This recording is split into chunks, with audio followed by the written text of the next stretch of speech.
बिस्मिल्लाहिर्रहमानिर्रहीम, अस्सलाम वालेकुम। प्रोग्राम है बाखबर, मैं हूँ यासिर रहमान। आज के पहले मौजू में हम बात करेंगे, हर कुछ अरसे के बाद हम देखते हैं कि हमारी अशिया खुरोनोश की कीमतों में होशरुबा इजाफा हो जाता है और कुछ हमें ऐसे लगता है कि जैसे इन्फ्लेशन की वजह से हो रहा है, क्योंकि जो है इस वक्त इन्फ्लेशन रेट इंक्रीज़ कर रहा है, CPI की वजह से हो रहा है।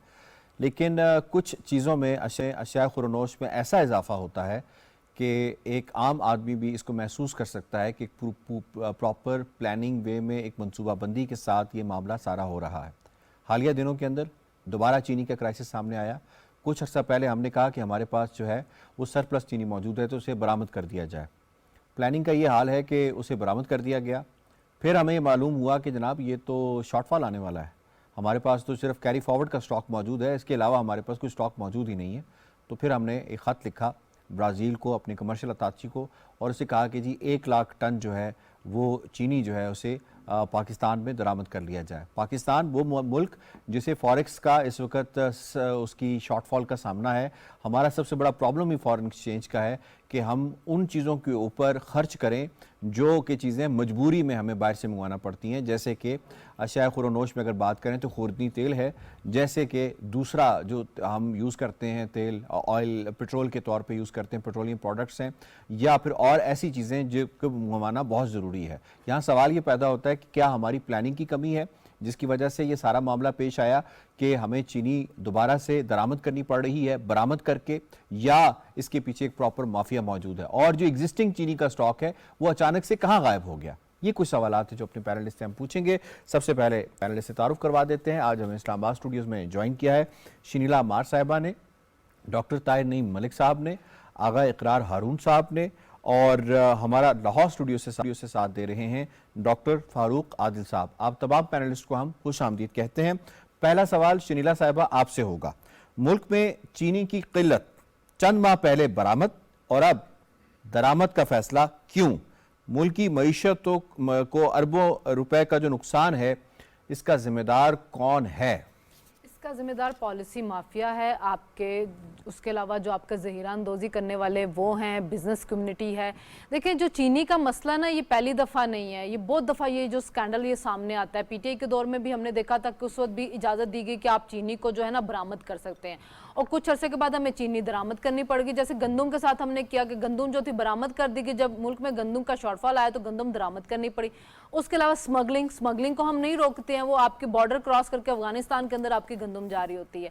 एक तो ये कि आप इस वक्त दुनिया को कन्विंस करें कि आए हमारे मुल्क के अंदर सरमायाकारी करें, ज़रात के अंदर हम ज़रात में खुद कफील होना चाह रहे हैं, हम दूसरी दुनिया को जो ज़रात वो हम एक्सपोर्ट करना चाह रहे हैं, लेकिन यहाँ पे हाल ये हो रहा है कि हम इम्पोर्ट कर रहे हैं। और चीनी जो थी इसका पहले भी एक स्कैंडल बना था। अगर उस वक्त आप जो लोग थे उनका एहतसाब किया होता, जी उनको कटहरों में खड़ा किया होता, तो आज ये हालात आपके सामने नहीं आते हैं। इस वक्त चीनी जो दरामद की जाएगी 220 रुपए की मिलेगी। चीनी हर रोज के हिसाब से बढ़ती है, एक हफ्ते 100 की लाए हैं, उससे अगले हफ्ते 110। कराची में जी अगस्त में सिर्फ 23 रुपए में इजाफा हुआ है इसकी। भाई इस्लामाबाद के अंदर एक हफ्ते के अंदर 30 रुपए का इजाफा है। एक हफ्ता पहले 130 की लाए हैं और उससे अगले हफ्ते 160 रुपए की मिल रही थी चीनी। तो अगर ये आपको कंट्रोल करना पड़ेगा। हमारी यहाँ पे हुकूमत जो है ना वो सिर्फ देखती है कि क्राइसिस कब होगा, जब क्राइसिस होगा तो उसके बाद हम उसको कुछ कंट्रोल करने की कोशिश करेंगे, लेकिन उससे क्राइसिस को पहले से कंट्रोल करने की कोशिश नहीं की जाती।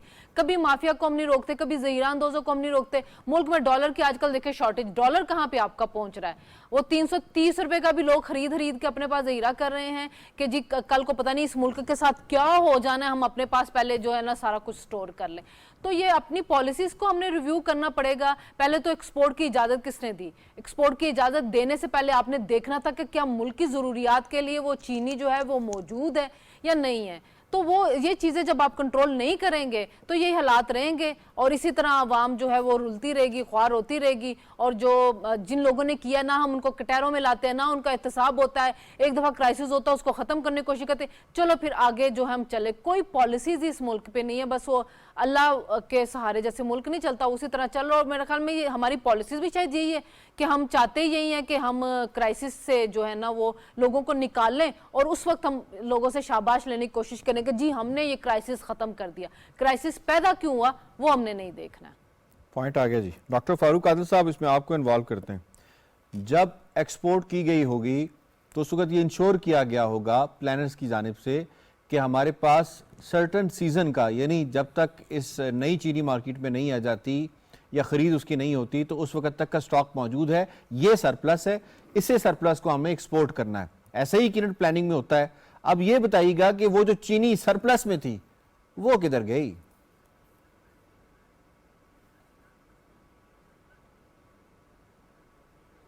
देखें, शरीरा ने पूरा मर्ज भी बता दिया आपको, उसका इलाज भी बता दिया। आप भी बता देना सर। और उसमें अगर मैं को थोड़ा सा इजाफा कर सकता हूँ तो वो ये है कि मैं थोड़ा सा इजाफा उसमें कर रहा हूँ, वो ये है कि आपकी जो शुगर मिल माफिया है उसका ये सारा बुनियादी मसला उसका पैदा करना होता है, वो उसकी प्लानिंग होती है।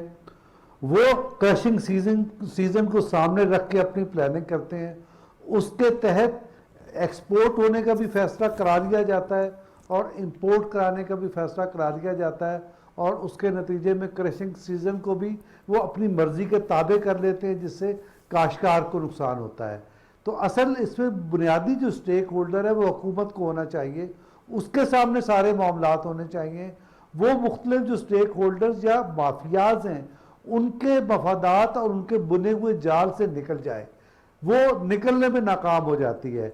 यही सबसे बड़ा मसला है, इससे निकलने की ज़रूरत है। और ये कैसे हम निकल सकते हैं कि वो ये है कि आंखें खुली रखकर, कान खुले रखकर और दिमाग की खिड़कियां खोल के हम इस पूरे साइकिल को अपने सामने एक कागज़ पे बना लें, और फिर उसकी अगर खिलाफ वर्जी हो नंबर 1, और उसकी खिलाफ वर्जी के बाद अगर कोई उसको यानी तोड़कर अपने मफादात के लिए कोई एक्सपोर्ट और इंपोर्ट के मामलात का पैदा करना शुरू करे, तो उस मौके पर रियासत हरकत में आए। और ख़ास तौर पर वो जो गोदाम्स हैं उन गोदाम्स को डिप्टी कमिश्नर्स जाके उनके ताले तोड़ें तो कुछ चीज़ें आपके सामने आ जाएंगी। बड़ा सही पॉइंट आपने दिया है। डॉक्टर साहब, इसमें आपको, डॉक्टर ताहिर नईम मलिक साहब, आपको शामिल करता हूँ। ये फरमाइएगा, कम कीमत पर एक्सपोर्ट करना, ज़्यादा कीमत पर इंपोर्ट करना, ये क्या रॉकेट साइंस है और इसका पाकिस्तान को क्या फ़ायदा होगा? देखिए, जब कोई चीज़ आपने एक्सपोर्ट करनी हो तो उसके हक में लॉबिंग होती है, और फिर वो जो पावरफुल लॉबी है जिसका फारूक आदिल साहब बता चुके हैं, अखबारात में इश्तहार भी छाया हुए और कंपेन भी की गई और कहा गया कि पाकिस्तान इस वक्त डॉलर्स की फॉरेन एक्सचेंज की किल्लत का शिकार है, तो आप इसको एक्सपोर्ट को अलाउ करें। और केस ये बिल्ड किया गया कि जस्ट बिफोर क्रशिंग सीजन नवंबर तक का हमारे पास सरप्लस स्टॉक है, जो कि अब नहीं।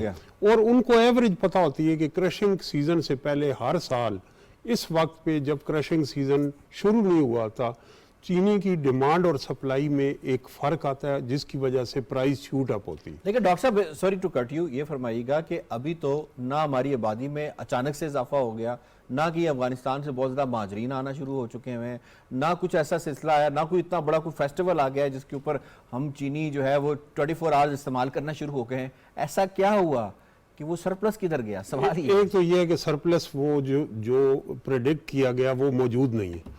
दूसरा ये है कि हमारी रवायत, आपको याद होगा कि 2 साल कबल हमने गंदम एक्सपोर्ट की और फिर हमने गंदम इंपोर्ट की, और पिछले इसमें जुलाई के महीने में 24 करोड़ रुपए की हमने दालें, ये जो फिगर्स हैं ECC ने दिए, पाकिस्तान ने इंपोर्ट की। तो एग्रीकल्चर जो कभी हमारा सरप्लस होता था इंपोर्ट, इसमें मैं आपको दिलचस्प बात बताऊं, एक वक्त था ये जहाँ पे गन्ना लग रहा है यहाँ पे कॉटन कपास काश्त होती थी और कपास से हमें फॉरेन एक्सचेंज आता था। फिर यहाँ शुगर मिलें लगी, ये वाटर इंटेंसिव क्रॉप है, और अब ये है कि हमारी टेक्सटाइल मिल बाहर से कॉटन इंपोर्ट कर रही है। एक तरफ हम फॉरेन एक्सचेंज में कॉटन इंपोर्ट कर रहे हैं और दूसरी तरफ से आप शुगर भी इंपोर्ट करेंगे। पहली दफ़ा तारीख में ऐसा हुआ है। और तीसरी दफ़ा जनवरी में जो प्राइस थी 85 रुपीज़, अब वो 180 से तजावज़ कर चुकी है। तो इसमें 2 बातें मैं क्विकली बताना चाहूँगा। एक तो मुसाबकती अमल, पाकिस्तान के कवानीन के तहत कंपटीशन कमीशन ऑफ पाकिस्तान एक इदारा है जो देखता है कि अगर प्राइस मुकर्रर की जा रही है किसी कार्टेल की जानिब से, तो कार्टेल को ब्रेक करते हैं फाइन होता है। और इस इंडस्ट्री पे, पोल्ट्री एसोसिएशन पे हैवी फाइन्स हो चुके हैं, तो वो इदारा मुझे खामोश दिखाई दे रहा है। जैसे कि शहनीला ने कहा कि इसमें यहाँ गवर्नेंस का फैक्टर आता है, और दूसरा प्रोविंशियल जो गवर्नमेंट्स हैं उनकी भी इस तरफ तवज्जो नहीं है, और थर्ड ये कि कार्टल्स को ब्रेक, अगर एक चीज़ की एक प्राइस आप कैसे मुकर्रर कर सकती हैं? पूरी दुनिया में हर स्टोर की कीमत अलग होती है। यहाँ जो कार्टल की डेफिनेशन ये है कि एक चंद जो 54 आप कह लें कि इन्फ्लुएंशियल फैमिलीज़ हैं, पॉलिटिकली कनेक्टेड हैं, ये एक रिसर्च है ऑक्सफोर्ड यूनिवर्सिटी की, वो शुगर इंडस्ट्री को ओन करती हैं। अब वो जो एसोसिएशन है वो ये करती है कि हम चीनी से कम नहीं जो है वो इस पे फ़रोख्त नहीं करेंगे। तो पिछली गवर्नमेंट में इन्होंने कहा था कि हम 70 रुपये पे अगर गवर्नमेंट ये करे, इसका शुगर केन का गन्ने की ये कीमत इमदादी मुकर्रर करे, अगर हमें ये दे तो 70 रुपये खुद इन्होंने कहा था कि हम किलो चीनी देंगे। अब वो चीनी जब 170 से तजावज़ कर चुकी है तो गवर्नमेंट को भी चाहिए, कंपटीशन कमीशन ऑफ पाकिस्तान को भी चाहिए, और इन्हें चाहिए कि इस चीज़ का नोटिस ले और आवाम को इस महंगाई है जो आर्टिफिशियल महंगाई है इससे निजात। आर्टिफिशियल, बड़ा सही आपने वर्ड यूज़ किया। मैं आगा साहब इसमें आपको इन्वॉल्व करूँगा, ये फरमाइएगा क्योंकि आप तो डिस्ट्रिक्ट मैनेजमेंट और इस तरह की जो मौज़ूआत है इस पर काफ़ी दस्तरा से आपकी रिपोर्टिंग भी आपने की है। ये फरमाइएगा कि ये जो डीसीज़ हैं, हमारे जो हजरात हैं, जो डिस्ट्रिक्ट मैनेजमेंट है, क्या इनको नहीं पता कि वेयर हाउसेस कहाँ पे हैं? क्या इनको नहीं पता कि कहाँ पे चीनी रखी जाती है या कहाँ पे स्टोरेज हुई होगी, कहाँ पे इस चीज़ का फ़ायदा उठाया जा रहा है कि प्राइस को इंक्रीज़ किया जाए और उसके बाद फिर मार्केट में चीनी जो है वो बेची जाए? तो इसका मतलब ये क्राइसिस वाकई क्राइसिस है या क्राइसिस को क्रिएट किया गया? बहुत शुक्रिया। देखिए, 2-3 चीज़ें मैं क्लियर करना चाहता हूँ। बात यह है कि 2010 तक पाकिस्तान जो है वो चीनी में खुद कफील था। 2010 में आखिरी दफ़ा हमने चीनी इंपोर्ट की थी। उसके बाद जो अगला 10 साल थे हमें चीनी इंपोर्ट नहीं करना पड़ी। फिर 2020 से हम चीनी इंपोर्ट कर रहे हैं, और लास्ट टाइम जो हमने चीनी इंपोर्ट की थी वो 3,000 टन थी। 3,000 टन? हाँ बिल्कुल, 300,000 टन। मतलब 3 लाख टन? जी ठीक है, 3 लाख टन की तो बात। हमें पता चल गया हुआ है कि 2020 के बाद हमारा क्रॉप चेंज हुई है, उसमें यानी कि एनवायरनमेंट चेंज हुआ है, क्रॉप हमारी कम हुई है। गन्ने का जो ये इंफॉर्मेशन मैं नहीं दे रहा हूँ, ये जो वर्ल्ड शुगर केन एसोसिएशन है अमेरिका की, ये उससे मैं आपसे शेयर कर रहा हूँ। मीनिंग बाय हमें ट्रेंड पता चल गया है कि अब हमें जो हमारा गन्ना है वो उतना हमें नहीं दे रहा है, रस नहीं दे रहा है, जिसकी वजह से चीनी हमें कम अब पैदा होगी। इन तमाम हालात में कैसे आपने चीनी इंपोर्ट कर दी, मुझे तो ये बताएं। एक्सपोर्ट अपना एक्सपोर्ट कर दी, ये तो मुझे समझ नहीं आ रहा है। आपने कहा कि डीसी का काम है। नहीं सर, ये डीसी का काम नहीं है। काम की बात नहीं कर रहा, डिस्ट्रिक्ट मैनेजमेंट जब देखें एक ये जगह उसका ज़मीरानदोज़ी हो रही है। नहीं, यकीनंदोज़ी नहीं हो रही है सर, नहीं हो रही? नहीं हो रही है। अच्छा, बात यह है कि जो आपका आप कह सकते हैं जो इंडस्ट्रियलिस्ट है ना, जो इंडस्ट्री से जो आती है वही महंगी आ रही है। और दूसरी बात जो सबसे इंपॉर्टेंट बात है वो है जो अफगानिस्तान आपकी स्मगलिंग हो रही है। स्मगलिंग में डीसी इन्वॉल्व नहीं है। हमारे बॉर्डर्स पे डीसी नहीं बैठे हुए हैं। बॉर्डर पे जो बैठे हुए हैं उनकी जिम्मेदारी है कि चीनी के ट्रक जा रहे होंगे ना, चीनी को चिड़िया तो उठा के नहीं लेके जा रही होगी, वो ट्रक्स जो जा रहे हैं वो नहीं पकड़े जा रहे हैं हमसे। ना गंदम पकड़ी जा रही है और ना हमारे पास चीनी पकड़ी जा रही है। दोनों कॉन्स्टेंटली गंदम, चीनी, डॉलर, गोश्त, हर चीज अपना अफगानिस्तान कितने लोग हैं सर वहाँ? 4 करोड़ लोग हैं, उनकी खते गुर्बत से नीचे जिंदगी गुजार रहे हैं। कितने को ट्रक चले गए होंगे? तो हमारे 100% हम ही दे रहे हैं ना उनको अपना वीट और शुगर। और कौन दे रहा है? अपना और तो कोई नहीं दे रहा। उज्बेकिस्तान तो नहीं दे रहा, ना ही ताजिकिस्तान दे रहा है, ना ही अपना तुर्कमानिस्तान दे रहा है। हम दे रहे हैं सिर्फ, और दे रहे हैं सारे के सारे वो स्मगलिंग में। चले, मैं इस पे आखिरी ये बात करूंगा करें कि पहली हुकूमत थी, उसने कहा कि जी चीनी माफिया, चीनी माफिया, चीनी माफिया। वो हुकूमत 16 महीने रह के गई, चीनी माफिया पे एक आदमी गिरफ्तार नहीं हुआ। जो रिपोर्ट आई थी उसकी। ठीक है। आज हुकूमत फिर चेंज हो गई है। अब ये हुकूमत कह रही है कि पुरानी हुकूमत ने जनाब गलत टाइम के ऊपर एक्सपोर्ट की इजाजत दे दी। हम एक दूसरे पे बर्डन शिफ्ट करते हैं और सारा का सारा बर्डन आता है आप पे और मुझ पे जो हम कंज्यूमर हैं। लेकिन अभी आपने खुद माना इस बात को कि उस वक्त एक्सपोर्ट क्यों की गई, जब आपको कह रहा पता है कि 2020 के बाद से 2020 के बाद से हमें जब ट्रेंड पता चल गया है, हमें जब ट्रेंड पता चल गया है कि केन शुगर कम दे रहा है, ठीक है, तो हमें अब कोशिश करनी चाहिए कि हम किसी सूरत में एक्सपोर्ट आपका पॉइंट आ गया। मुझे एक सवाल, ज़िमनी सवाल करना है शनीला साहिबा से। जो यहाँ पे तहरीके इस्तेहकाम पार्टी है उसकी भी शुगर मिले, पाकिस्तान पीपल्स पार्टी के सियासतदानों की भी शुगर मिले, PMLN के भी सियासतदानों की शुगर मिले, PTI की भी सियासतदानों की शुगर मिले। ज़्यादातर जो पॉलिटिकल क्लाउड है वो आपको नज़र आएगा इस शुगर मिल्स की ओनरशिप के अंदर। हाउ डू यू सी कि इस वक्त इंटरिम गवर्नमेंट में ये यहाँ पे बहरान पैदा होना था, ये जब इनकी हुकूमतें थी PDM की, उस वक्त क्यों नहीं पैदा हुआ ये बहरान? नहीं, मेरा नहीं ख्याल कि ये जो निगरान हुकूमत है ये इनकी वजह से ये बहरान पैदा हुई। तो पॉलिसीज आपकी पहले से चल रही है ना, PTI के गवर्नमेंट के अंदर भी हमने ये देखा था, और उसके बाद भी जब जिन्होंने एक्सपोर्ट की इजाज़त दी होगी असल में तो उनको पकड़ना चाहिए। वो अब इंटरिम गवर्नमेंट तो आपकी अभी आ रही है 10-15 दिन के अंदर। उन्होंने इंटरिम गवर्नमेंट तो मुर्द इल्जाम नहीं ठहराया जा नहीं सकता। ठहराया कहने जा का सकता, मतलब जो- ये जो कि ये पीछे- जितने पॉलिटिकल क्लाउड है, TIP, Peoples Party, PMLN, PTI, इन सब की शुगर देखिए, मिल्स हैं, इन तो सब क्या की- पॉलिटिकल मकासद के लिए तो नहीं इस्तेमाल हो रहा है इनको? देखिए, इन सब की हैं वो तो अपने मकासद इस्तेमाल करेंगे। जो हमारे अरबाब इख्तियार है, पॉलिसीज तो उन्होंने बनानी है ना आवाम को देखते हुए। उनको चाहिए कि वो पॉलिसीज बनाते वक्त देखें कि क्या हमें शुगर एक्सपोर्ट करनी चाहिए कि नहीं करनी चाहिए। जैसे गंदम का PTI के दौर में जब बहरान आया था तो यही पता चला था ना कि गंदम की इजाजत दी गई है कि आप एक्सपोर्ट कर दें। फिर उसके बाद वही महंगी गंदम हमने मंगवा के जब आवाम को दी, गंदम की कीमतें कहां पे पहुंच गई। अभी यही जो शुगर थी कुछ दिनों पहले तक 100 रुपए से भी नीचे भी मिल रही थी, 90 रुपए की भी जी। लाते रहे हैं। 100 और रुपए वो की दिन कब थे अचानक जब ही- एक PDM की हुकूमत थी। PDM की हुकूमत थी, हाँ जी। लेकिन ये जो अचानक जो बहरान है ना, एक्सपोर्ट आपकी अभी तो नहीं होगी ना एक हफ्ते के अंदर। आपकी पीछे से पॉलिसीज चली है, जिन्होंने इजाजत दी है नहीं। उसी की वजह से ये सारा कुछ मेरा है। सवाल बुनियादी तौर पे ये था मैडम कि एक्सपोर्ट तो अभी नहीं होगी, एक्सपोर्ट तो पहले हो चुकी हुई है। उस वक्त सरप्लस था तो प्राइस नीचे थी ना, मार्केट में सरप्लस था तो प्राइस नीचे थी। अचानक से गवर्नमेंट चेंज होती है, एक इंटरिम सेटअप आता है, तो अचानक से मार्केट से चीनी गायब हो जाती है और प्राइसेस की ऊपर चली जाती हैं। जी, ये मेरा पॉइंट था। डॉक्टर साहब आप रिस्पॉन्ड मैं ये कहूंगा कि कार्टेलाइजेशन का जो मैंने लफ्ज जो इस्तेमाल किया कि हर सेक्टर की एक एसोसिएशन है और रियासत बेबस है। रियासत अगर अपनी ताकत इस्तेमाल करे, इदारे मौजूद हैं, कवानीन मौजूद हैं, तो इन कार्टल्स को ब्रेक कर सकती है। अमेरिका की तारीख में एक वक्त ऐसा आया था जब कार्टेलाइजेशन ने मोनोपली कर ली थी, तो फिर उनके कॉन्स्टिट्यूशन में तरमीम करके कहा गया कि अमेरिकन इंटरेस्ट में है कि कार्टल्स को ब्रेक करे। अभी मैं क्विकली ये कहना चाहूँगा, जो DC का आपने सवाल किया कि एक्स मिल रेट में और मार्केट में जो रेट है 20 रुपए का फ़र्क है, ये फौरी तौर पे गवर्नेंस से अब कम यही हो तो सकता सवाल था है ना सर। कि आप मिल के बाहर DC जो है वो ट्रक पे चीनी फरोख्त करवाए, तो फिर हर रोज हर मिल के बाहर जब ट्रक 2-3 खड़े होंगे तो 20 रुपए तो एक आम सार्फिन को चीनी सस्ती मिलनी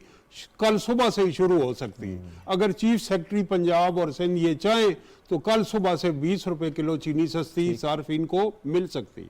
ठीक है। देखिए, अगर आप इजाजत दें मैं एक चीज क्लियर कर दूं, Please. ये यकदम नहीं जंप किया है। मुझे अच्छी तरह याद है कि जब अभी नई इंटरिम गवर्नमेंट आई थी, मैं खुद 140 रुपए चीनी खरीदता रहा हूँ। इस तरह ना बड़े करें। स्टोर से आप तो वैसे ही स्वीट आदमी नहीं, हैं, नहीं, तो नहीं, आपको नहीं, इस तरह सस्ती ना मिलेगी। करें। हमें चीजों को उसके फोकस में रह के देखना सर, चाहिए। अगस्त के महीने में आपकी इतला के लिए अर्ज है, सिर्फ अगस्त के महीने में 20 से 30 रुपए 1 किलो में इजाफा होना ये लम्हा फिक्रिया है, वो ठीक ट्रेजेडी है, है। लेकिन तो वही 140 तक पहुंच चुका हुआ हाँ था। जी, 18 या 19 जी, ये आपकी ठीक है, 15 या पॉइंट 16 आ को गया। गवर्नमेंट आ रही पॉइंट है। आ उससे गया। पहले चीनी महंगी हो गई चुकी हुई हुई थी। महंगी हो गई थी, कंट्रोल करने की ज़रूरत अब मुख्तलिफ जो आ रहा है और वो आपने सुनी और इस हवाले से एनालिसिस सुना। जनाब, प्रोग्राम में लेते हैं ब्रेक से वापस आएंगे तो दूसरा मौजूद शामिल करेंगे, साथ रहिएगा।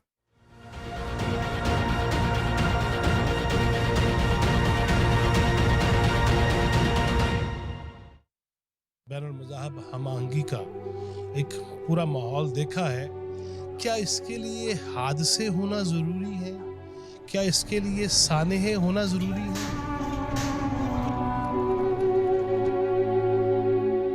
और जिस तरह ब्रदर अनीक अहमद ने ये कहा ना कि सबसे पहले इंसान है, पाकिस्तानी है। पाकिस्तान एक पीसफुल मुल्क है, हम बड़े पुरअमन लोग हैं और हम बड़े खूबसूरत लोग हैं, और जैसे हम हैं खूबसूरत ऐसे ही हमारा दिल भी खूबसूरत है। उलमा भी इस पे मुत्तफिक हैं। पाकिस्तान अपना जो उसका असल असास है कि एक पुरअमन, मुस्तहकम और मोहब्बत करने वाला मुल्क है, इंशाअल्लाह हमें उसी की तरफ वापस जाना है। शयूख भी इस पे मुत्तफिक है। बिशप साहब से भी बात हमने आपकी कराई। आज बड़ा अच्छा है कि बहुत सारे मुसलमान भाई हमारे साथ खड़े हैं और इस इंसिडेंट में उन्होंने इस दुख को महसूस किया है।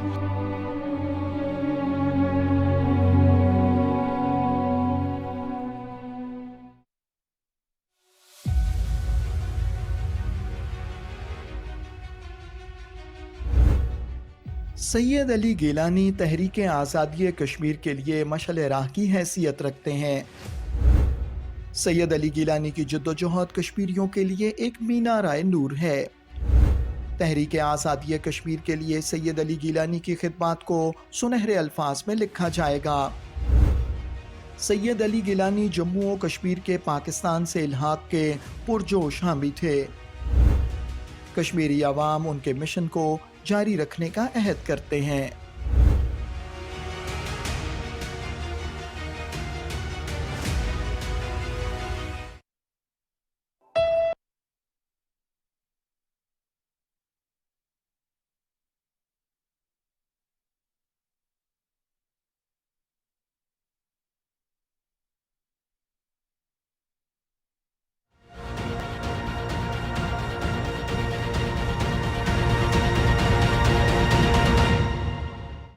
दूसरा मामला जी पाकिस्तान में महंगी बिजली के हवाले से, यूनिट्स के हवाले से, बिल्स के हवाले से, इस पर काफ़ी डेलिब्रेशंस हुई हैं। काफ़ी मरतबा जो है हुकूमत के आला ऐवानों में सिटिंग्स भी हुई हैं और ऑप्शंस महदूद हैं। ऑप्शंस के ऊपर गौर किया जाएगा, ऑप्शंस के ऊपर गौर किया गया है और ख़ास तौर पे जो चीज़ें सामने आई हैं, सबसे बड़ी हमारी जो कंडीशन है इस वक्त, जो हमारी लिमिटेशंस कह सकते हैं, वो कि हम IMF के साथ रिव्यू के अंदर हैं। एक शॉर्ट टर्म एग्रीमेंट है हमारा, उस एग्रीमेंट को हमने इंटैक्ट रखना है हर सूरत में। जब हम इंटैक्ट नहीं रखते तो माजी करीब के अंदर हमने देखा कि हमें बहुत ज़्यादा मुश्किलात होती हैं और फिर साबिक वज़ीर-ए-आज़म बार बार ट्रैवल करके वो IMF की जो हेड हैं उनसे मुलाकातें उन्होंने की और उसके बाद जाके हमें एक शॉर्ट टर्म एक एग्रीमेंट जो है वो हासिल हुआ। अब इसके अंदर रहते हुए हमारे पास क्या ऑप्शंस हैं जो कि हम आवाम को रिलीफ गवर्नमेंट जो है वो दे सकती है, और ख़ास तौर पे जो मिसमैनेजमेंट है क्या उसको भी कर्टेल करने के हवाले से कोई स्ट्रक्चरल इक़दाम लिए जाएंगे। हमारे ही प्रोग्राम में फर्स्ट टाइम डिस्कस हुआ कि किस तरह से फ्री राइड्स या फ्री लंचेस इनको दिए जाते हैं, इसको कैसे हम रोक सकते हैं। क्या उसको भी रोकने के हवाले से इंटरिम गवर्नमेंट जो है कोई इक़दाम, ठोस इक़दाम ले पाएगी या इसको आगे मुंतखब हुकूमत के ऊपर डाल देगी। इसके ऊपर भी आज के इस प्रोग्राम में दूसरे मौजू में हम बात करेंगे। और ये जो बातें सामने आ रही हैं कि जी कि 400 यूनिट्स तक के जो सारिफीन हैं उनको रिलीफ दिया जा सकता है। 250 अरब रुपया गवर्नमेंट की किटी में मौजूद है जो कि सब्सिडी और इन मामलात के हवाले से टारगेटेड सब्सिडी के लिए जो है वो दिया जा सकता है या उसको मुख्तस किया गया है। अब यहाँ पे देखना यह है कि कितनी जल्द इसके ऊपर अमल दरामद होता है और क्या IMF इस ऑप्शन को मान जाएगा या नहीं मान जाएगा। जनाब इस पर सवाल होगा। शिंगला साहबा आपसे सवाल होगा, मुल्क में बिजली के बिलों पर अवामी रद्द-ए-अमल, निगरान हुकूमत का अवाम को रिलीफ देने के लिए मुख्तलिफ ऑप्शंस पर गौर, IMF के साथ मुआहदे की मौजूदगी में क्या अवाम को रिलीफ मिल पाएगा? यासिर, मिल पाएगा या नहीं, इस सवाल का जवाब देना थोड़ा मुश्किल है। हो सकता है कि IMF हमारे जो प्रपोजल है उसको कर ले कबूल, लेकिन जिस तरह IMF का पाकिस्तान के साथ रवैया हमने पिछले 7-8 महीने के अंदर देखा, मुझे नहीं लगता कि वो इसको मान जाएंगे आसानी के साथ। पहली बात तो ये कि ये एक टेम्परेरी सोल्यूशन है और हम हमेशा टेम्परेरी चीज़ों की तरफ जाते हैं। हमारे इसी प्रोग्राम के अंदर इतनी बातें हुई थी, इतने सोल्यूशन जो थे वो पेश किए गए थे और जो प्रॉब्लम थे उनको आइडेंटिफाई किया गया था कि कहाँ कहाँ के वो हैं। अब आप बजाय इसके कि कोई जामे प्लान देते कि चोरी कैसे रोकनी है, वो नहीं नजर आ रहा। आपने प्लान लेके जो डिफॉल्टर है उनसे पैसे कैसे निकालने, रिकवरियां कैसे करनी है, वो प्लान हमें नजर नहीं आ रहा। आप सस्ती बिजली जो लेके आनी है उसके बारे में कोई प्लान है, वो हमें नजर नहीं आ रहा। फिर वही एक हो जाएगा कि जी 400 यूनिट वाले हैं, किसी को किस्तें बांध देंगे कि जी इंस्टॉलमेंट के अंदर आप पेमेंट कर दें, किसी को कह देंगे जी इनका हम 7 रुपए जो यूनिट है वो हम बढ़ा रहे हैं, नहीं बढ़ाते, इनको हम कम कर देते हैं। लेकिन ये मसले का हल नहीं है। मसले का हल वही है जो हम पहले कह रहे हैं कि आपको किसी लॉन्ग टर्म प्लानिंग की तरफ जाना है, या शायद ये निगरान हुकूमत है, ये टेम्परेरी सोल्यूशन की तरफ इसलिए जाना चाह रही है कि इसके पास मैंडेट नहीं है। पहले तो हमारी जो ताजर बरादरी बाहर निकली हुई है, जो लेजिस्लेशन में करके तब्दीली की गई है कानून में और इनको इख्तियार दिया गया है, उसमें देखें एक तो ये कि निगरान हुकूमत जो होती है ना, उसने नहीं जाना होता इलेक्शन के अंदर, वो सख्त फैसले ले सकती है।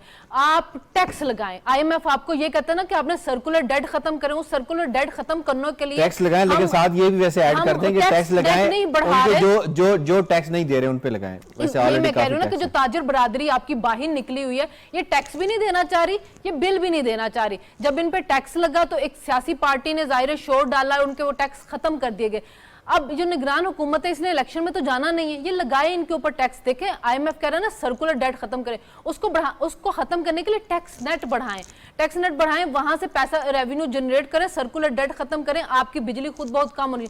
यहाँ पे तो ये मसला हो रहा है कि जो लोग खुद पैसे देकर सोलर लगवा रहे हैं, आइस को ये बिजली वाले, इनको इनसे साथ भी प्रॉब्लम होना शुरू हो गई। जो जी कैपेसिटी चार्जेस हमारे बढ़ रहे हैं, सोलर के ऊपर कोई ऑर्डिनेंस लेके आए, सोलर को कंट्रोल करें। भाई आपको वो सस्ती बिजली बना के दे रहे हैं, ऑफ ग्रिड लगा पैसा लगा रहे हैं, एक ही हाल है कि मीटर ना लगाएं, ऑफ ग्रिड पे चले जाएं, और उस पे चले जाएं। और दूसरी बात यह है कि आप इन्वेस्टमेंट करवाएं ना, आप जिन इदारों से या जिन मुल्कों से, उनको कहें कि पाकिस्तानियों को सस्ते कर्जों पे सोलर दें, ताकि वो सस्ती बिजली भी बनाएं और उनकी बिजली का भी हो। हम नहीं चाहते, हम स्मार्ट मीटर भी नहीं लगाएंगे। जो आगा साहब बता रहे थे कि प्रीपेड जो था मीटर यहाँ पे लाना चाह रहे थे, हम वो भी नहीं लगाएंगे। बस हम वो चले जाएंगे टेम्पररी सोल्यूशन करके कि चलो किसी तरह जो ये एहतजाज है, ये चीजें इसको रोक दें, वक्ती तौर पे जो तूफान उठा उसको रोकें, फिर उसके बाद वो उसी तरह हम चल पड़ेंगे। ठीक है, नौशाद साहब आपकी तरफ आते हैं, ये फरमाइएगा ये जो एहतजाज हो रहा है, इस एहतजाज को अगर देखें और हुकूमत के पास ऑप्शंस को देखें तो क्या क्या निगरान हुकूमत के पास ऑप्शंस बनते हैं और किस तरह से एक आम सारिफ को रिलीफ दिया जा सकता है जिसके लिए आगे ही अपने मामूलाते ज़िंदगी चलाना मुश्किल हो गया है? देखिए, सबसे आम बात यह है कि हमारे यहाँ ये एक बहुत मिसकंसेप्शन है कि IMF जो है वो गरीबों पर टैक्स लगाने के जो मामलात हैं उसको कबूल नहीं करेगी। देखिए, IMF खुद कह चुका है कि हमने कभी पाकिस्तान को गरीबों पर टैक्स लगाने की कोई ऐसी शर्त आयद नहीं की या कोई ऐसी पॉलिसी नहीं दी। IMF आपसे मुहासिल की बात करता है कि आपके टोटल रेवेन्यूज क्या हैं, उन रेवेन्यूज के वो रेवेन्यूज आपने कैसे इकट्ठे करने हैं। ये पाकिस्तान उनको बताता है कि हम रेवेन्यूज इस तरह से इकट्ठे करके तो अपने ये वाले एंड्स मीट करेंगे। मामला ये है कि ये आसान तरीन तरीका हमारे हुक्मरानों ने ढूंढ रखा है कि जनाब आप देखिए, दुनिया के किसी मुल्क के अंदर भी बिजली के बिलों पर टैक्सों की भरमार की जाती है, टैक्स इकट्ठा करने का ये जरिया बनाया जाता है। ये पाकिस्तान पता नहीं क्या यहाँ पर हमारे मुल्क के अंदर निजाम डेवलप हो चुका है कि आसान तरीन तरीका ये है कि जनाब सेल्स टैक्स बढ़ा दिया जाए, सेल्स टैक्स बढ़ा के लोगों को, गरीबों को एक ही लाठी से सबको हाँक दिया जाए। दूसरी बात यह है कि अगर आपके पास कोई प्रॉपर प्लान मौजूद है, आप कोई प्लान IMF को दे सकते हैं जिसके जरिए IMF को ये बात समझ आए। IMF नहीं चाहती कि पाकिस्तान में गरीब आदमी जो अपनी रोटी पूरी करने से कासर है वो बिजली के बिल ना दे सकने पर खुदकुशियां करे। ये IMF का ना मुद्दा है, ना IMF ये चाहती है। प्रॉब्लम सिर्फ ये है कि आपके ईवानों में, आपके इक़्तिदार के ईवानों में वो लोग आकर बैठते हैं जो सारे, अभी आप ये लोग शुगर इंडस्ट्री की बात कर रहे थे, आप देखिए कि ये जो कार्टेल और माफिया का जो सिस्टम है, चीनी आपके पास वाफर मिकदार में मौजूद थी। शहबाज शरीफ साहब को ये रोज जाके मिलके कोशिश करते थे कि जी हमें चीनी एक्सपोर्ट करने की इजाजत दी जाए। मकसद क्या था? मकसद सिर्फ इतना था कि चीनी एक्सपोर्ट की जाए, सरप्लस खत्म किया जाए और जो प्राइसेस हैं उसको अब किया जाए। अब ये हालत है, मैं आपको जिम्मेदारी से ये बात बता रहा हूं कि इनके अपने जो शुगर इंडस्ट्री के लोग हैं, उनके जो ओनर्स हैं, उनके ग्रुप्स में ये कहा जा रहा है कि चीनी जो है उसको छुपा लिया जाए, स्टॉक कर दिया जाए, होर्डिंग कर ली जाए, आप फिर हम बाद में डॉलर छुपा लिया जाए, सोने में इन्वेस्टमेंट कर ली जाए, चीनी छुपा ली जाए, सब कुछ छुपा ले और मुल्क का देख लें क्या हाल हो। इसलिए अवाम को बुरा। अब देखें, इनका ख्याल ये है कि हालांकि निगरान हुकूमत, देखें हुकूमत होती है, निगरान हुकूमत के पास ये मैंडेट मौजूद है कि वो आम आदमी को रिलीफ देने के लिए हर तरह का वो कदम उठा सकती है जो उसको उठाना चाहिए। उसके पास रोजमर्रा के मामलात को चलाने की तमाम तर इख्तियारात मौजूद है। किसने कहा है? अभी बात हुई थी कि जनाब आप किसी अमीर आदमी में टैक्स लगा के तो दिखाएं। आप ताजरों को तो आज तक टैक्स नेट में ला नहीं सके, आप वकला को टैक्स नेट में ला नहीं सके, आप कोई काम कर ही नहीं सकते। और ये शनीला साहबा का पॉइंट बिल्कुल दुरुस्त है कि जो पॉलिटिकल पार्टीज है उन्होंने अपने स्टेक्स इतने हाई करके इतने गलत लोगों के साथ अटैच कर लिए हुए हैं कि वो सारे के सारे ईवानों में आकर अपने इंटरेस्ट वॉच करते हैं। तो निगरान हुकूमत आराम से वो सारे काम कर सकती है, करने चाहिए, जिससे इस मुल्क का मुस्तकबिल वाबस्ता है और आम आदमी का मुस्तकबिल वाबस्ता है। पॉइंट आ गया सर आपका। डॉक्टर फारूक आदिल साहब, इसमें आपको इन्वॉल्व करूंगा। सर ये फरमाइएगा कि जो मिसमैनेजमेंट का मसला है वो तो सब मानते हैं, निगरान हुकूमत भी मानती है और इसके अलावा साबिका हुकूमत भी मानते हैं, सब मानते हैं कि जी ये मसला है। तो पहली फुर्सत के अंदर जो मिसमैनेजमेंट को कंट्रोल किया जा सकता है, जो स्ट्रक्चरल चेंजेस इस निज़ाम के अंदर, डिस्कोज हो, वापडा हो या जो है वो कराची इलेक्ट्रिक का मामला हो, जहां जहां मिसमैनेजमेंट है वहां कंट्रोल करके जो वो बेनिफिट है आवाम को दिया जाना वो तो दिया जाए। क्या वो भी मुश्किल है? उसके लिए भी IMF की हमें इजाजत चाहिए होगी।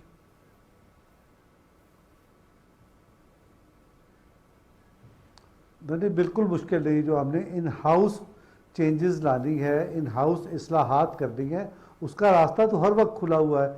इस वक्त जो ताजर बिरादरी है या वो लोग जो मुजाहरे कर रहे हैं, वो लोग तो आपकी गिरफ्त में आ गए ना, आप उन्हें पकड़ें और बिठाएं, आए हम आपके साथ बात करते हैं, और उनको लाके बिठाएं और उनके साथ तय करें कि वो सुबह 8 बजे दुकान खोलेंगे और शाम 6 बजे बंद कर देंगे। तो बिजली का आप सारे दिन का सूरज इस्तेमाल करेंगे, आपको बिजली की कम से कम ज़रूरत होगी। आपका तो इंपोर्ट बिल ही कम हो जाएगा। अगर आपका इंपोर्ट बिल कम होता है तो उसके नतीजे में आप फौरी तौर पर रिलीफ दे सकते हैं। ये आपका बहुत पहला बुनियादी मामला है। और दूसरा जो आपके लिए करने की ज़रूरत है, हम पहले डिस्कस कर चुके हैं, हम सारे ये जो पैनलिस्ट बैठे हैं सब डिस्कस कर चुके हैं कि देखें इसकी चोरी को रोकें। ठीक है, आप जिन लोगों को बहुत ज़्यादा रियायत मिलती है, लामहदूद यूनिट्स मिलते हैं, वो भी ठीक बात है, उस पर भी पाबंदी होनी चाहिए, लेकिन वो पाबंदी आपकी बिजली को सस्ती नहीं करेगी। लेकिन ये जो चोरी है, ये चोरी पर आप काबू पा लें तो उसके नतीजे में आप 1300 यूनिट्स आप एक साहब को देंगे और वो काम भी नहीं करेंगे, रिकवरी भी नहीं करेंगे, तो सस्ती क्यों नहीं करेंगे? रियासत के सारे स्टेक होल्डर्स मिलकर कर रहे हैं।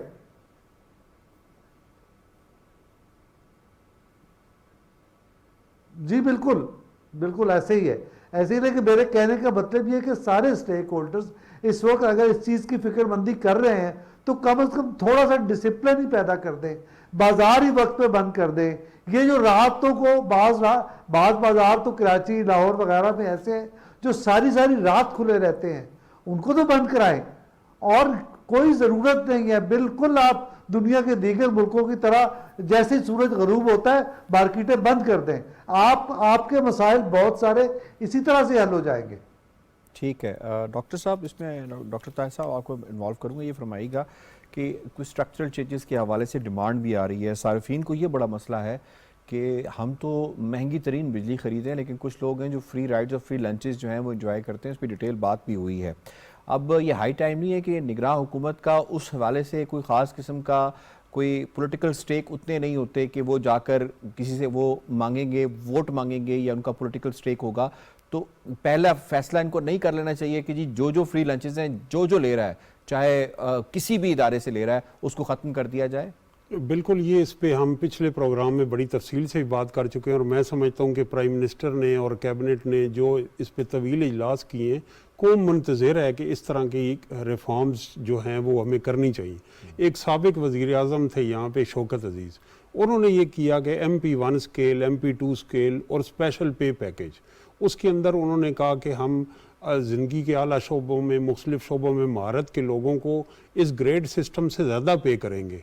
चलें ज़्यादा पे कर लिया, लेकिन उन्होंने फिर इसके साथ यूटिलिटी बिल्स और गाड़ियाँ और पार्क्स एंड प्रिविलेजेस बहुत ज़्यादा उन्होंने कर दी। वो ज़रूरत ये है कि रिव्यू करें, जैसा कि मैं पिछले प्रोग्राम में भी कह चुका हूँ कि 3 लाख रुपए तनख्वाह लेने से ज़्यादा जो हैं उनको यूटिलिटी बिल्स की मद में अदायगी न दी। तनख्वाह किस चीज़ के लिए दी जाती है? तनख्वाह मंथली एक्सपेंसेस में हर तनख्वाहदार आदमी कहते हैं खास फर्क नहीं पड़ता, 10 अरब रुपए से फर्क पड़ेगा, लेकिन एक स्ट्रांग मैसेज नहीं चला जाएगा और फिर ये सिलसिला रुकने नहीं लगा। ये सिंबॉलिक है, फिर बात प्लाटों तक भी जाएगी, फिर दीगर मराद तक भी जाएगी, फिर बैरून मुल्क इलाज तक भी जाएगी। और ये रिफॉर्म्स होनी चाहिए। देखिए, हम एक कर्ज में जकड़ी हुई मईशत हैं और इसके अंदर जो एक US प्रेसिडेंट है, आप देख लेंगे, मोस्ट पावरफुल आदमी, वो $400 का खर्च कर सकता है ग्रोसरी का महीने का, और इसके अलावा हर चीज़ उसकी अकाउंटेड है। तो यहाँ पे जो ब्यूरोक्रेट्स हैं उनके अगर आप देखें तो उनकी पर्क्स एंड प्रिविलेजेस बहुत ज़्यादा हैं।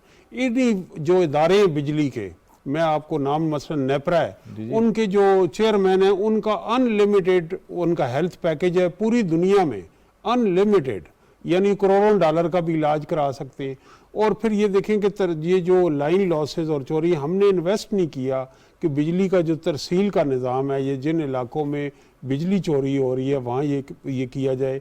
और फिर तीसरा इसमें पहलू ये भी है कि बहुत से सरकारी इदारे बिजली के नादहिंदा हैं, उनकी अखबारात के अंदर पूरे लिस्ट शाया होनी चाहिए कि ये इदारे देखें, काम गरीब आदमी जिसके बच्चे रो रहे हैं और उसकी तो हम मीटर काटते हैं, लेकिन वो इदारे जो खसारे में भी नहीं हैं और वो बिल देना भी गवारा नहीं करते, तो उनका अगर आप 1-2 दिन के लिए बिजली काटेंगे तो वो उसकी कोई इंस्टॉलमेंट बनाएंगे, पे करेंगे।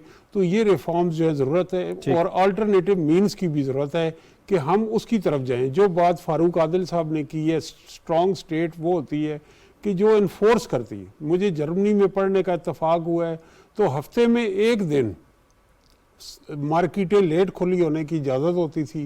उस दिन लोग अपनी मौखर करते थे कि हम दफ्तर से आएंगे, वहाँ इतनी मशीनी ज़िंदगी है, तो हमारे पास रात 11 बजे 12 बजे तक मार्केटें खुली हैं।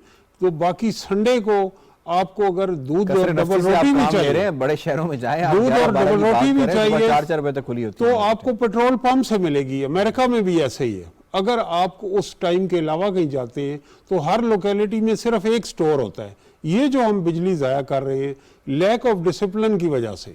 ठीक है, और बात ये रिलीफ अगर की हो रही है। डॉक्टर साहब आपका पॉइंट आ गया, मुझे आगा साहब को इन्वॉल्व करना। आगा साहब, क्या ये मुनासिब नहीं होगा जो हमारे प्लानिंग इस वक्त करने वाले या एग्जीक्यूशन करने वाले हैं कि वो immediately short term then medium term और लॉन्ग टर्म स्ट्रेटजी जो है वो अपना के उसके ऊपर इम्प्लीमेंटेशन शुरू करें? लोग तो इंतजार कर रहे हैं कि इम्प्लीमेंटेशन हो, हमें कोई ना कोई रिलीफ मिले।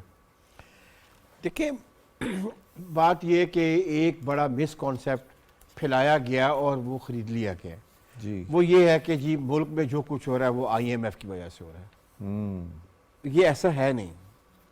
IMF कहता है कि आप हमें बताएं कि इतनी पेमेंट आप इकट्ठी करके देंगे हमें। ठीक वो पॉइंट। ये नहीं कहता है कि वो सारी की सारी इनडायरेक्ट टैक्सेस से करके दें।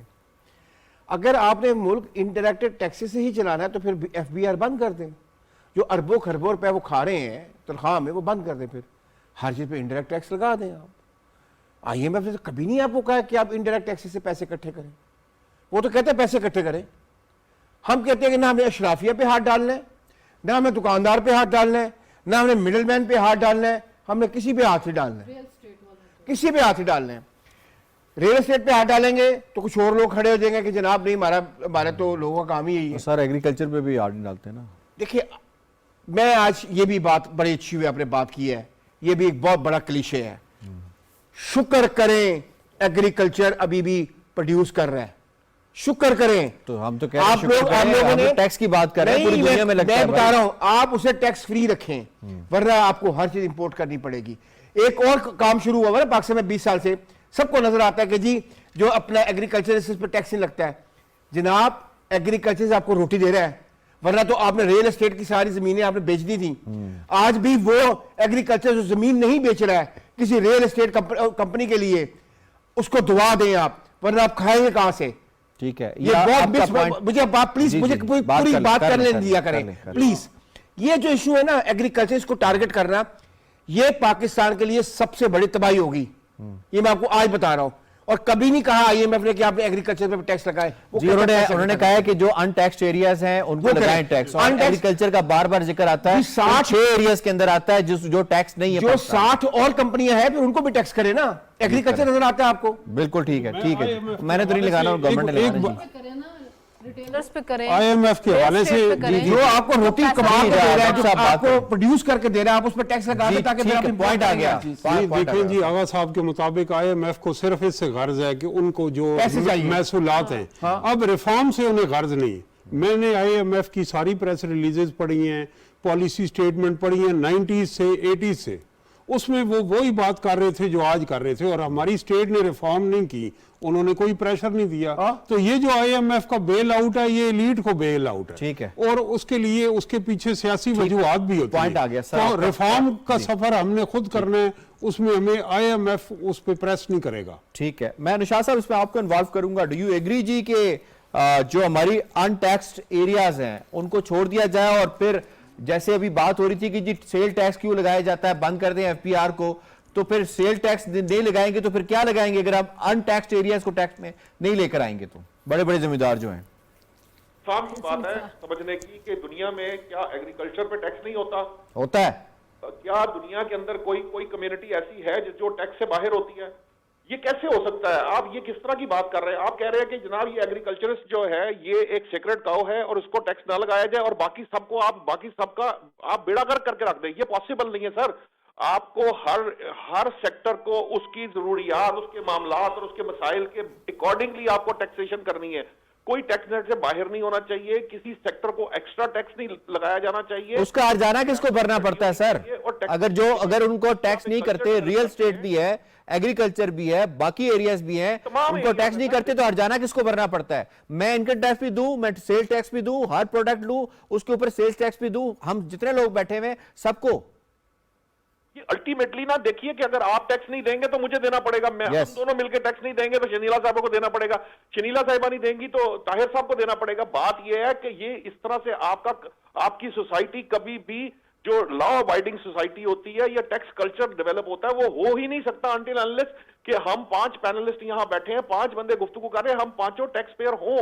मैं किसी भी शोबे से ताल्लुक रखता हूं, मेरे शोबे में मेरे से मुतालिक मेरा एक रैशनल टैक्स मेरे अप्रोच होनी चाहिए और उसके जरिए उसको टैक्स नेट में होना चाहिए। दुनिया में कौन सा मुल्क है इस वक्त, आप देखिए कि आप मुल्क के गरीब तरीन ममालिक को उठा के देख लीजिए, वहां पे भी इस तरह की टैक्स एमनेस्टीज नहीं होती, वहां पर भी किसी सेक्टर को ऑल आउट आप टैक्स से मुस्तस्ना नहीं कर देते। और ये जो सब्सिडीज का कल्चर है, क्या आपको आज तक सब्सिडीज के कल्चर ने क्या दिया है? आप कंपेटिटिव, आप कहते हैं जी सब्सिडी नहीं देते, हम कंपेटिटिव नहीं है जी, सब्सिडी दी जानी चाहिए। सब्सिडी का नतीजा क्या निकलता है कि कुछ लोग जो है वो उनकी एक जनरेशन जो है वो लोगों की 10-10 जनरेशन से आगे चली गई, उनके घर में पोर्शे खड़ी है और हालत ये है कि मैं जो है वो साइकिल जो है चलाने से कासर हूं, मैंने रोटी नहीं खाई, सुबह का नाश्ता नहीं किया। और भाई ये जो अदम मुसावात है ये पैदा ही उस सूरत में होती है जब एक खास तरह के सेगमेंट ऑफ सोसाइटी जो है वो रूल कर रहा होता है और वो रूल करते हुए वो तमाम मुराद ले लेता है जो कि पूरे ठीक है, आपका पॉइंट आ गया। डॉक्टर फारूक आजम साहब, मैं आपको इसमें इन्वॉल्व करूंगा। ये फरमाइएगा कि जो बिजली के बिलों पर टैक्सेस का मामला है, उस दिन हमने डिस्कस किया और हमारे पैनलिस्ट ने इसको प्रॉपरली बताया कि कौन कौन सा टैक्स किस मद में लिए जाते हैं। 40 to 50% जो है वो टोटल बिल का वो टैक्सेस की मद में होता है। इसको रैशनलाइज करना कितना जरूरी है और इससे कितना बड़ा रिलीफ उस सारिफ को मिल सकता है जो बिजली भी इस्तेमाल करता है, वो इनकम टैक्स भी देता है और फिर सेल्स टैक्स भी देता है और फिर उसको कोई रिलीफ नहीं मिलता।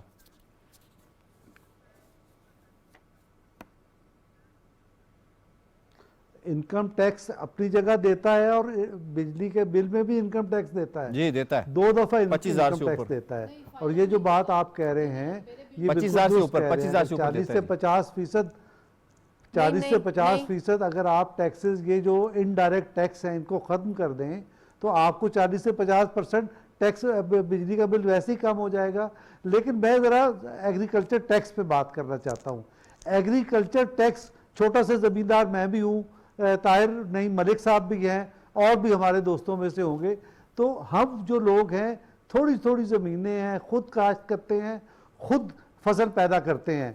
लेकिन वो जो बड़े लैंड होल्डर्स हैं जिनकी हजारों नहीं लाखों एकड़ ज़मीन है और वो खाली पड़ी हुई है और वो कब्जे के जोर पे खाली पड़ी हुई है, उस पर कुछ काश्त नहीं होता। वो क्यों खाली पड़ी हुई है? कि उनके पास बंदूक है, वो ताकत है, वो वडेरे हैं और वो किसी ट्राइब के सरदार हैं। इस वजह से तो लिहाजा इन लोगों पर और भी टैक्स बात कर लेना, पॉलिटिकल पार्टीज में अगर आप क्लाउड इन पे होता है, टैक्स बाकी भी लगाएंगे हमारे तो वो मामलात जमीन हैं। इस्तेमाल भी होगी और उससे फसल भी आएगी और बात भी होगी। यासिर, वो इनकम टैक्स वाली बात जो थी, इनकम टैक्स जो फाइलर है उसको बिजली के बिल में इनकम टैक्स नहीं लगता। चले, मैं टैक्सेस की ओवरऑल बात कर रहा हूं। चले, ओवरऑल इनकम टैक्स को आप इनकम टैक्स जो साइड पे फाइलर करना है, है सेल्स टैक्स पे लेना ना वो सेल्स टैक्स, वो तो आईएमएफ से आप एग्री करके आए थे ना कि 17% हमने डालना है, तो वो तो लग रहा है। लेकिन मैं इनकम टैक्स की क्लियर करना चाह रही थी कि जो फाइलर हैं उनको नहीं लगता बिजली के बिल में इनकम टैक्स। मैं ये कहना चाहूंगा, देखिए ये एफबीआर की बहुत बड़ी नाकामी है। एक डाटा एनालिटिक्स से अगर वो सैंपल हासिल करना चाहे कि किस घर का 50,000 से ज़्यादा बिजली है, तो उससे ये शो हो सकता है कि बिजली का यूजेज है और बिल ये आ रहा है कि इस घर में इतने एसी लगे हुए हैं। फिर वो ये चेक कर सकते हैं कि इस घर के अंदर कितनी लेटेस्ट मॉडल की गाड़ियाँ रजिस्टर होगी। फिर वो ये चेक कर सकते हैं, सारा डाटा गवर्नमेंट के पास मौजूद है कि मशीन रीडेबल पासपोर्ट है, क्रेडिट कार्ड ओनर है, फॉरेन ट्रैवलिंग कितनी है। तो आपको इंकशाफ होगा। ये स्टोरी थी CNN की कि नादरा के अंदर जो सैंपलिंग हुई थी कि 17 लाख ऐसे लोग आइडेंटिफाई हुए सिस्टम में और वो जीरो टैक्स देते हैं, उनका NTN नंबर ही नहीं। तो ये FBR की बहुत बड़ी नाकामी है कि जहां लोग डबल टैक्सेशन का शिकार है। जब आप टैक्स नहीं देंगे और आगा साहब देंगे तो इनके ये डबल टैक्सेशन का शिकार होंगे। तो इसीलिए अमेरिका में एक मूवमेंट चली थी कि नो रिप्रेजेंटेशन विदाउट टैक्सेशन। वैसे पहले लेकिन यहाँ मैं वैसे देता हूँ वैसे ये मैं एक मिसाल के तौर पे कह रहा हूँ। और दूसरी बात ये हमारी यहाँ मिडिल क्लास हमारी मिडिल क्लास करप्शन के खिलाफ बात करती है, रूल ऑफ लॉ के खिलाफ बात करती है, के हक में बात करती है, टैक्स देने की बात करती है, लेकिन मिडिल क्लास का कोई इंटरेस्ट नहीं है टैक्स रिफॉर्म में। यहाँ का डॉक्टर, मेरी तरह का प्रोफेसर, यहाँ का वकील, यहाँ का आर्किटेक्ट टैक्स चोरी कर रहा है। कोई डॉक्टर जो है वो शाम की प्रैक्टिस का टैक्स नहीं देता, कोई वकील अपनी करोड़ों रुपए की प्रैक्टिस की आपको मरीज को रसीद नहीं देता, और कोई प्रोफेसर जो शाम को ट्यूशन एकेडमी रन कर रहा है नहीं कर रहा। तो इनकी गुफ्तगू ज़बानी है। मिडिल क्लास का पाकिस्तान के केस में ये इंटरेस्ट है कि वो टैक्स देना ही नहीं चाहती, क्योंकि उनकी जो वेल्थ जनरेट हो रही है वो टैक्स ना देके। सर आप मिडिल क्लास को इतना रगड़ा ना दें। नहीं, ये फैक्ट है, आप इस पे डिबेट करें। सैलरी क्लास है सबसे ज्यादा टैक्स देती नहीं, है। सैलरी क्लास आपकी एलीट क्लास है ना, जो आपकी बिजनेस कम्युनिटी है, वो टैक्स नहीं देती नहीं, मैं शनीला से एग्री करता हूँ। रुपए के टैक्स आप सर उन्होंने मैं शनीला से एग्री करता हूँ। अकाउंटेंट्स रखे होते हैं सिर्फ इसलिए कि टैक्स अवॉइड कैसे नहीं, किया मुझे ये के बताएं। दौर में 3 अरब डॉलर दिए गए थे बगैर उनको इंटरेस्ट के। उसका कोई हिसाब है कि उन्होंने उसके ऊपर कोई टैक्स दिया होगा? और ये- टैक्स की डॉक्टर साहब, छूट डॉक्टर साहब, इतनी मुझे- ज्यादा दी। क्विकली एक रिस्पॉन्ड आगे लेके जाना है। सिर्फ एक लाइन में कि शनीला दुरुस्त कह रही है, हमारी जो टैक्स टू जीडीपी रेशो कम क्यों है। जो 80% टैक्स पेयर है वो सैलरीड क्लास है। मैं उस मिडिल क्लास की बात कर रहा हूँ, वकील की, डॉक्टर की, इंजीनियर की, आर्किटेक्ट की, जो नहीं, जो सरकारी मुलाजिम नहीं है, ठीक है, जो वकील करोड़ों कमा रहा है, हमारे उनकी मैं बात कर रहा हूँ। ये मैंने सिर्फ डॉक्टर साहब पॉइंट आ गया। मुझे यकीनन वापस आना है अब बिजली के बिलों के हवाले से, और इसके ऊपर हुकूमत के पास इकदामात के पास जो ऑप्शंस हैं उस हवाले से बात कर लें। तो नौशाद अली साहब, क्या खबरें आपके पास है? कब तक हुकूमत कुछ अनाउंस कर देगी रिलीफ, इंटरम रिलीफ, और खास तौर पे short term relief, medium term या लॉन्ग टर्म रिलीफ? देखिए, अभी तो वो 400 यूनिट वाली जो बात आपने कही थी उसी पे काम हो रहा है। वो जो किटी है उसके अगेंस्ट करने की बात हो रही है। वो यकीनन अगर इन्होंने प्रॉपर तरीके से प्रेजेंट किया बिफोर IMF तो मोस्ट प्रोबेबली IMF उससे एग्री कर जाएगा। लेकिन असल मामला ये है कि ये सारी जो बातें आप कर रहे हैं, जितनी हमने सारी गुफ्तगू की है, इस सारी गुफ्तगू का लुबे लुबाब ये है कि यहाँ कोई शख्स ना तो टैक्स देता है ना टैक्स देना चाहता है, जिसकी वजह से आप आज इन मसाइल का शिकार है। अगर आप ये प्रॉपर ये जो डाटा एनालिटिक्स की बात कर रहे थे कि FBR, चूंकि FBR के ऊपर जो हुक्मरान हैं, आपके हुक्मरान बनते ही वो हैं, वो लोग हैं जो इस सारे काम में मुलव्वस हैं। उनकी एम्पायर इसी सिस्टम से चल रही है। यहाँ एक आउटलेट खोल के सेल्स टैक्स चोरी करके कई आउटलेट 1-1, 2-2, 4-4 महीने के वक्फे पे खोलना शुरू हो जाते हैं। इस हद तक पैसा वो चोरी करके ले जाते हैं लोग। तो मसला ये है कि अगर आपका टैक्सेशन का निजाम ठीक होगा तो आपके रेवेन्यू जनरेट होंगे, और आपको ये उल्टे सीधे जो रेवेन्यू है वो इकट्ठा करने के लिए इधर उधर नहीं लगाना पड़ेगा। इस्तेमाल नहीं करने अप्रोच के साथ टैक्सेशन होनी चाहिए, उसके बगैर आपका मुल्क नहीं चल सकेगा।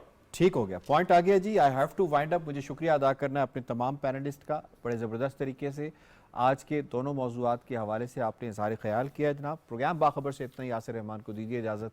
अल्लाह ने के बाद।